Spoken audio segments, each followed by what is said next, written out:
As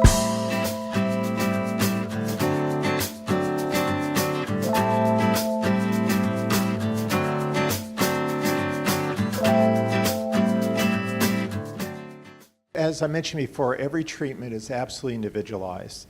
Some people have these bands, these muscle bands that were pretty much together from the mid-neck up in youth. And in some people, they separate, especially people like to lift weights, run up hills, or drills. Tall. And so to rejuvenate that part, you absolutely get improvement with just a light lift of redraping the skin, but it doesn't take care of this muscle band that's separated. So through a small incision and a natural crease that you have here, we can put some stitches in to essentially bring it back to where it was in youth. So And that's oh, sorry, go ahead. no, and that just reverses that aging process there and adds longevity to the appearance of the neck. The light lift itself definitely redistributes that skin, though, that's for sure. I'd say maybe a third, maybe 40%. Yeah, Something like that. I agree. Yeah. Probably 30% or so. And there are other reasons to do that operation on the neck. There are some patients who, just like some patients may have a weak chin, there are some patients that have never had a strong neckline, even as a young person. And for them, they want to change that feature. So changing features or improving features, it's not always just about aging. If somebody has a kind of a fat neck or these heavy bands or a poor neckline, and it's important to them to carve out a neckline and make it as flat as possible, that's another reason to do the platysmoplasty neck surgery. So we do these operations for different reasons for different patients. Also, the central face, and what we have found is it does a better job in the upper face and the upper nasolabial fold. It's this fold that comes down that a lot of patients have Juvederm and other injectables to soften. In a traditional lift, when you pull the face backwards, it will improve the lower half of that fold and doesn't really raise the cheek up that well. When we do the light lift, because we're lifting in this direction, we find that most patients get a significant improvement in their cheek, and it shifts the volume where it's dropped back up to the cheek, and it does a better job on the nasolabial fold. So I think the light lift has a number of different benefits over traditional lift. If we thought the traditional lift was a better operation, I mean, we've been doing this for like more than 12 years, just the light lift part, we'd go back to doing the traditional lift. So, as we change how we do procedures, we change them because they become better and we have better results and happier patients. Otherwise, we revert back to what we were trained to do originally a zillion years ago. You certainly can just do the neck by itself, but again, when the skin's redraped on the neck, you do end up with a scar along the hairline, which may be noticeable. So the light lift can redistribute to a more youthful position the loose skin of the neck, or you can just do the neck lift itself. The nice thing about the light lift is not only does it take care of the mid and upper neck extremely well, but it takes care of the lower half of the face as well. So you sort of get that added advantage with a scar that's more hidden. But yes, you certainly can just do the neck lift by itself. The oral sedation is generally Ativan, which is like Valium or something similar that relaxes you, makes you a little bit forgetful. And usually we'll add some pain medicine like Norco, something that has a little bit of codeine, depending on the patient's susceptibility. If somebody has problems with codeine, we can use something else that takes away some of the discomfort. That's the local anesthetic, okay? And then as soon as the patient, so we let that simmer for about 45 minutes until you're relaxed and quiet. And then we'll go ahead and start slowly putting in the local anesthetic. And then once everything's numb, patients are very comfortable. So, but again, you have to select the right patient. If somebody comes in the office and they're sitting there white-knuckled and pupils dilated while we're discussing the surgery, they're not a good candidate for local anesthetic.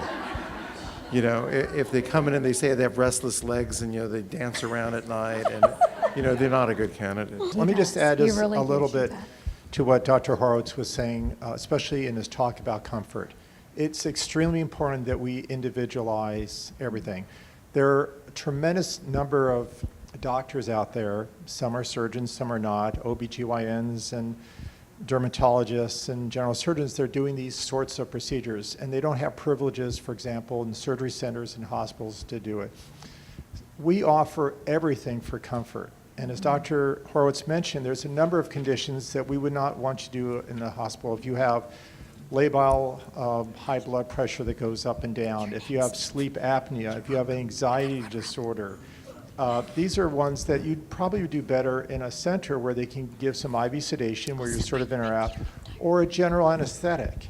And especially for the longer procedures, because the LiteLift doesn't take care of your upper and lower eyes, if that was a concern to you. But when you start adding these things on, and it takes a while, a general anesthetic may be the best way to go, or IV sedation if it's in between. And I should mention, when we're talking about even a general anesthetic, these are not what you're thinking of. Like for the appendectomy example you gave, that's a very deep, profound anesthetic. We still put in local anesthesia as soon as you're asleep. So the amount of anesthesia the anesthesiologist would need is a fraction of it. And literally when the last stitch is in, even under a general, I would say less than 20 or 25 seconds, your eyes are open and awake just like that. So it's pretty uncanny in there. Okay, so good questions. The blue peel is a chemical peel. It's the name that Dr. Obagi gave to his formula because it has a blue. You look like a Smurf when we get done.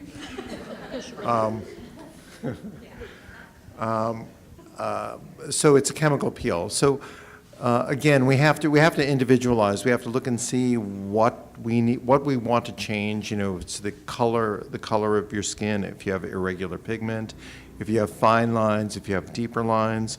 So we want to see what changes we want to create for your skin, what improvement we want to create.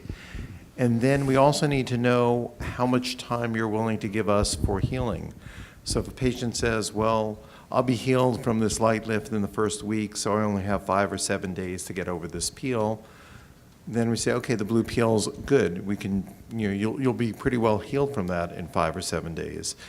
But if they say, I really want to get rid of these deeper lines and I can give you 10 days of healing, then we may step it up and do a Fraxel laser treatment instead of the blue peel.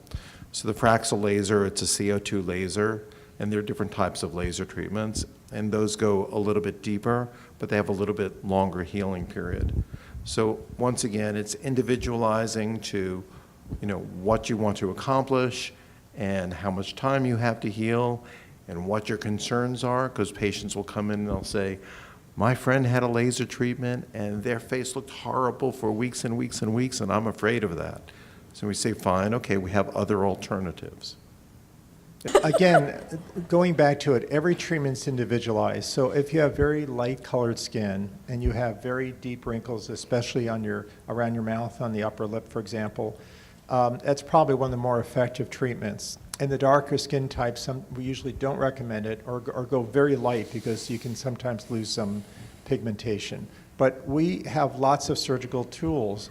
And again, we do not recommend the same thing for everyone, unlike some of the chains and stuff like that. Is we let you know your options, the pros and cons. This is real surgery. These are real procedures we do.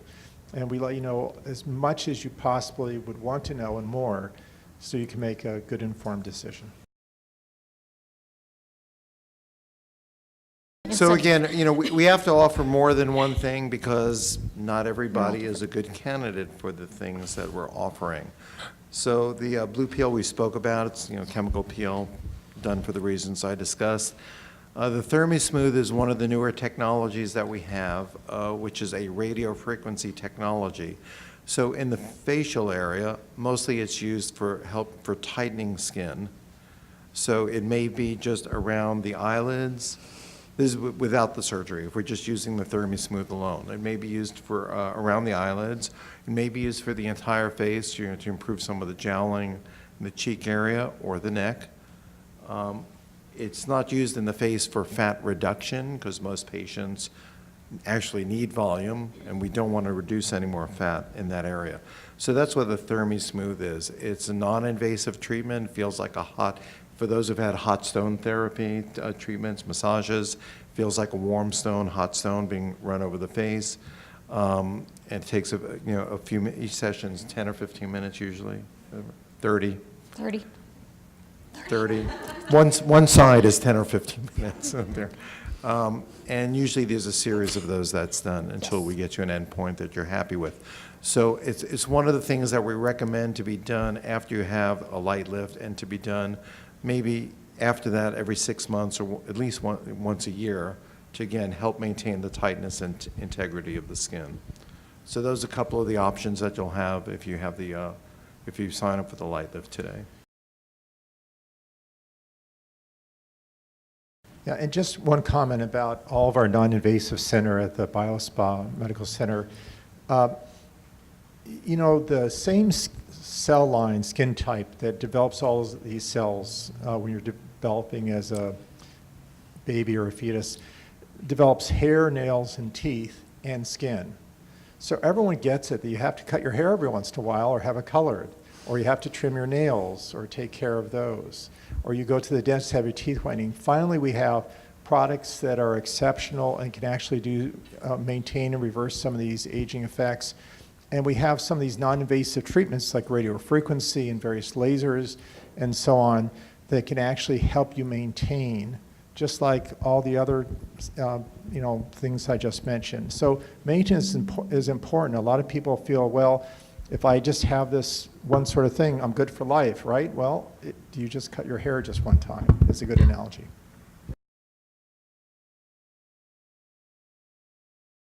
I just want to make one point about BioSpa, because a lot of the treatments that we're talking about are done by our nurses. And we have Debbie in the back and Carly over here. Hi, Debbie. So there are a lot of medical spas in Southern California and California. There are a lot of medical spas up and down Pacific Coast Highway. 50% of medical spas don't run exactly the way they should be. Treatments are done by estheticians that shouldn't be done, or non-licensed personnel. Our treatments at our spa, they're either done by our nurses or Dr. Nichter and myself. They're done by the appropriately trained people. So whether it's a laser treatment or thermi or injectables, you're having the appropriately trained people doing those treatment, and they're experienced. So those are very important considerations when you're going to a medical spa.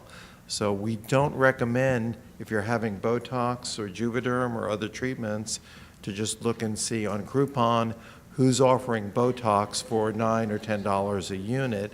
This is still your face. We don't think it's the wisest way to make a decision.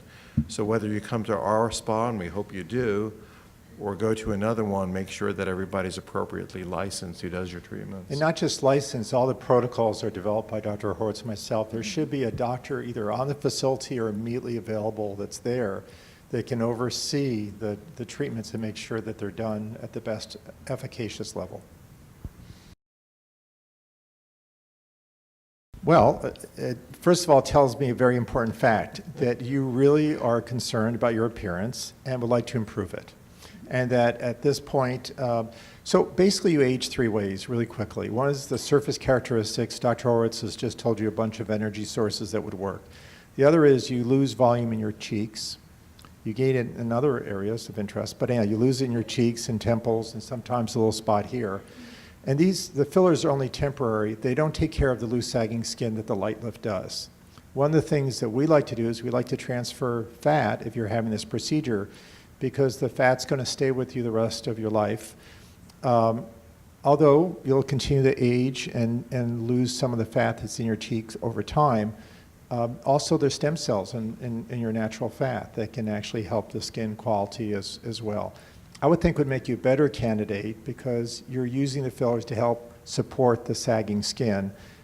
And you might need fillers as well as a light lift, which helps with the volume rather than repositioning sagging skin.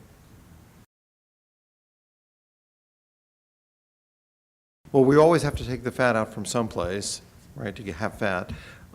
Yeah, there are some patients that come in, they're just too full here or too full underneath, and we will remove that fat to help shape and contour that part of the face.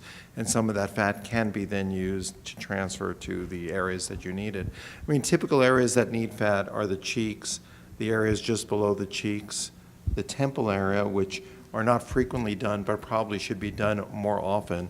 As we age, sometimes this area becomes hollow. We always use your own fat. So if you have, we can't use anyone else's. We have donors standing by. Yeah, Westland, yes. We'd be in line to give. But, Just- yeah, so donors over here, recipients over here. Especially when we're doing a procedure like a light lift, it makes sense, since you'll already be a little bit sedated one way or another.